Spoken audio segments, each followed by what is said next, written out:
Hello, everybody. I hope you're doing good. All right, that's nice. So today we're gonna fix another MacBook that was brought to us that it does not take any power.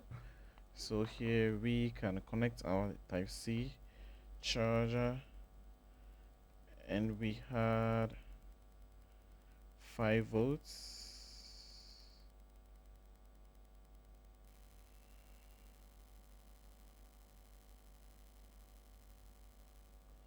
And it's turning on, right?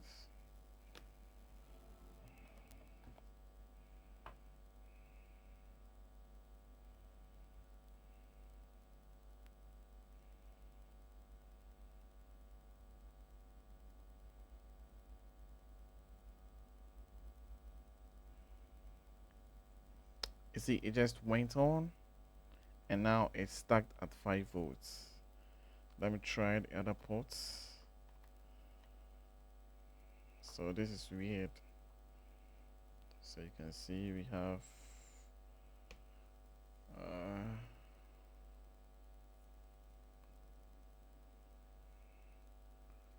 we have 5 volts.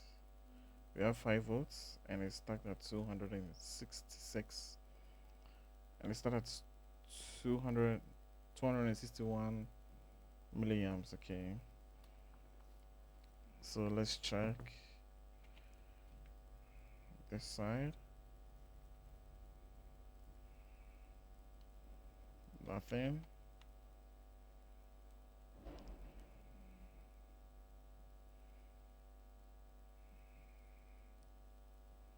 Five volts. Still stuck at 5 volts. All right. So under the microscope, you can see some liquid spill over here, and the first thing we're going to check is we're going to check the audios if they are all good, like this, that's, and this. Okay.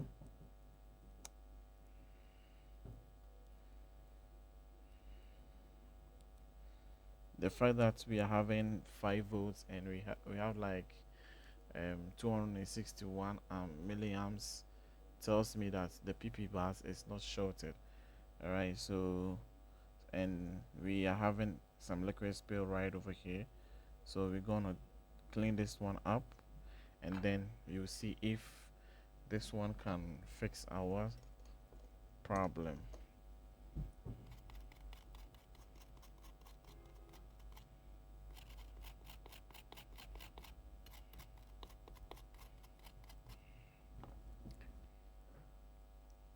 So we don't know what's on the other side of the motherboard. Okay.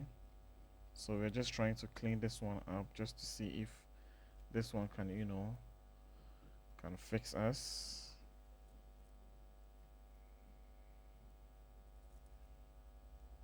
And then we come with our ammeter one more time.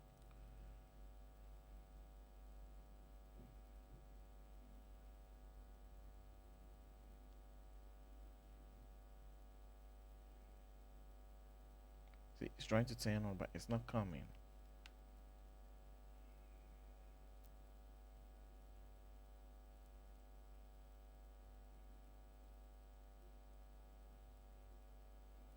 And it's still stuck at 250 milliamps. So without further ado, I'm going to pull this motherboard, and then we will see what's on the other side of the board. If there is anything like a short,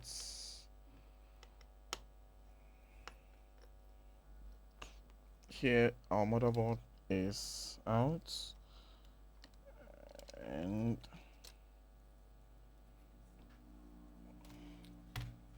so this is where we had the liquid spill.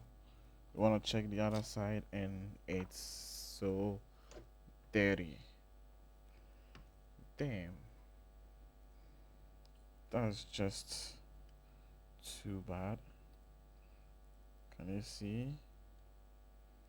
There are massive liquid all over this side of the motherboard. See? So The first thing I'm going to do is I'm going to reflow everything here. So I'm just going to put more flags all over this part of the motherboard.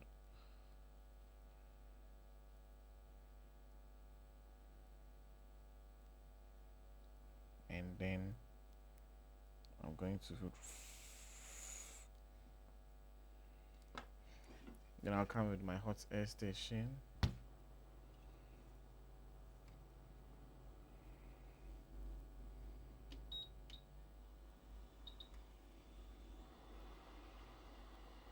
So I'll start from the top, just to make sure all of that are melted. There we go, we go, we go.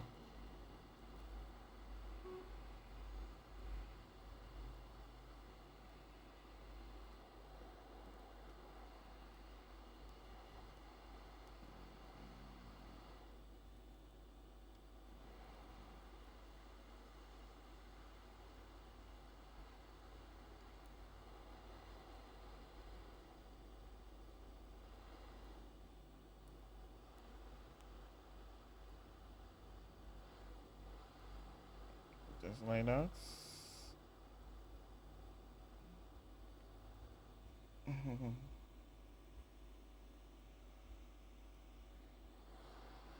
So just like that. Just to separate these two. That's all.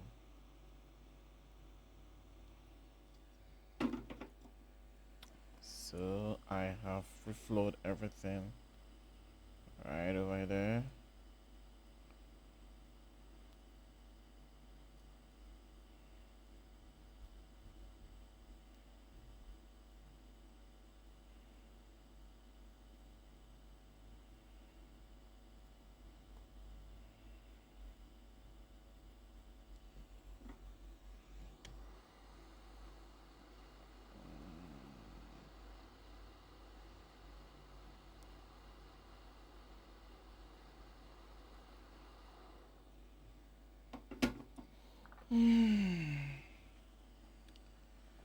Just like that. So I'm going to clean this place with some alcohol.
I want to make sure this part is supposed to be the capacitor.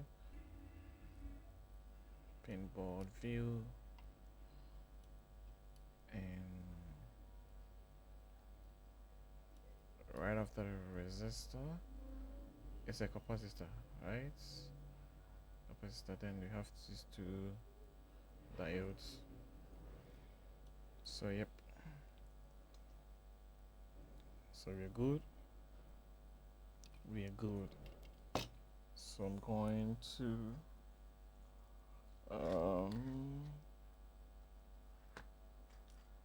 where is it though? There you go.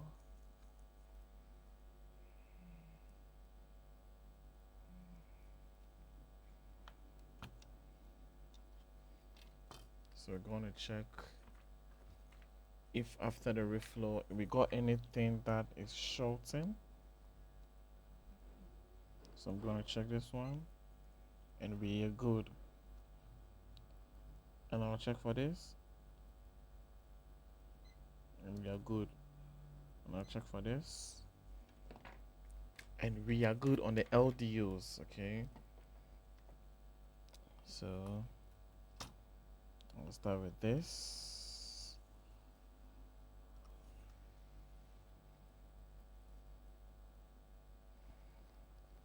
And now we have 20 volts. We have 20 volts.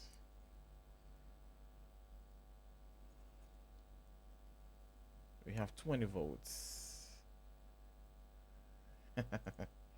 Can we check the other ports?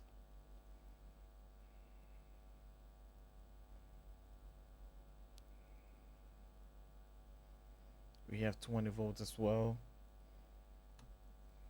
How about the other one?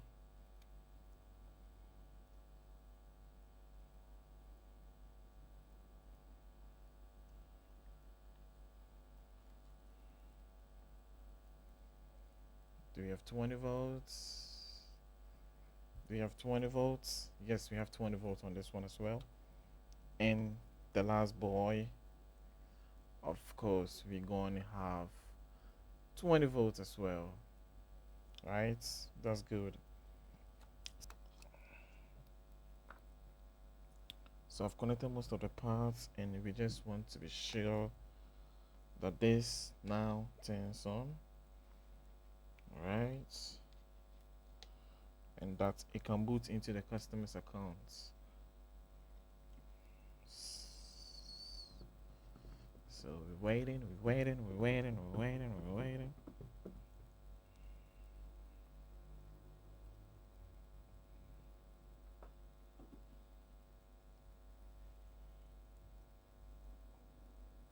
This is not turning on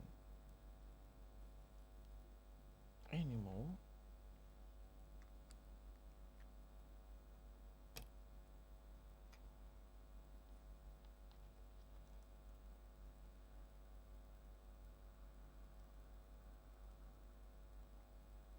So when we install into the customer's chassis, it doesn't turn on.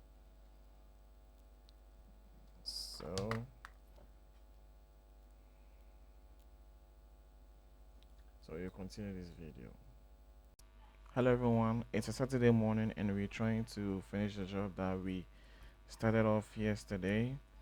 So we got to a point that after we installed the motherboard into its chassis, we were still stuck at 5 volts. So this morning I came back and then I replaced both of these type C ports. Okay, so I just replaced. I just realized that they had much more liquid damage, as you can see. So I actually tried to clean this part. This side were giving me 20 volts. This one was still stuck at a 5 volts. So I don't know. And this is the other one. I wanted to clean it, but it looks like it really needs to be replaced. So yeah, so I replaced these two, and then I am now in 20 volts.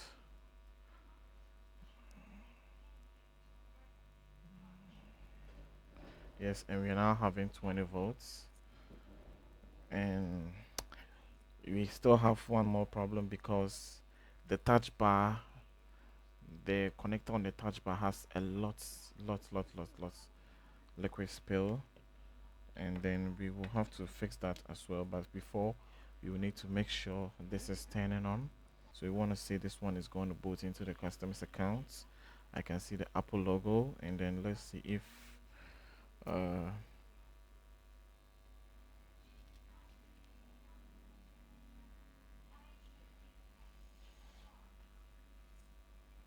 now it's booting. And I want to make sure we don't show the accounts, the customer's account information. Is that right?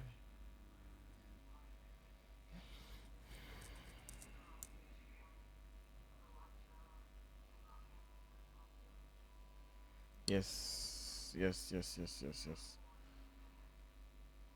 So I can see the liquid that got to this side of the motherboard had also gotten to this part of the screen as well. So I can see this part of the screen being more corrosive. I know you can't see, but that is how it is. This is the customer's account, and we are going to fix this part of the motherboard as well.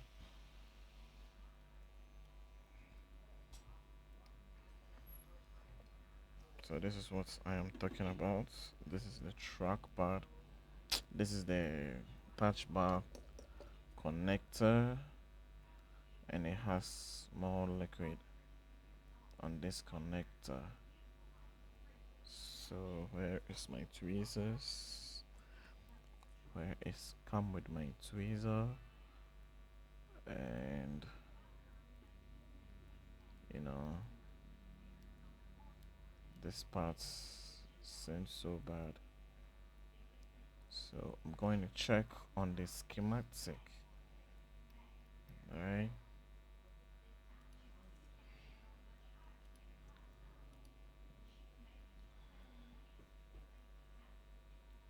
So on the board view, this so on the board view, so this is the touch bar connector, and we can see this side is devastated, so we will need to fix this because this is an important rail that powers the touch bar. It's a 5V, okay, it's a 5 volts, so it's an important rail, and without that the touch bar would never work. So it looks like the cable is damaged, and of course we can't replace that cable unless we replace the whole touch bar. So what can we do about this? So I think it will be best for the customer to replace the whole keyboard assembly, because the liquid got to this part of the motherboard which extended to the screen. So definitely this keyboard needs to be replaced. With MacBooks, when it sends anything to do with liquid, you're going to get high fan speed. You know, the keyboard powers the fans as well, okay? Then it transfer over to just this cable. This cable has some I2C data lines that will help this fan and the keyboard light to work together. So since this keyboard is defected, this customer is going to have some panic attacks, and I don't want the customer to be back and be like, hey, you didn't fix this well, as all of that. So I'll advise the customer to change the whole keyboard assembly, and then right after that I'm sure he will be good.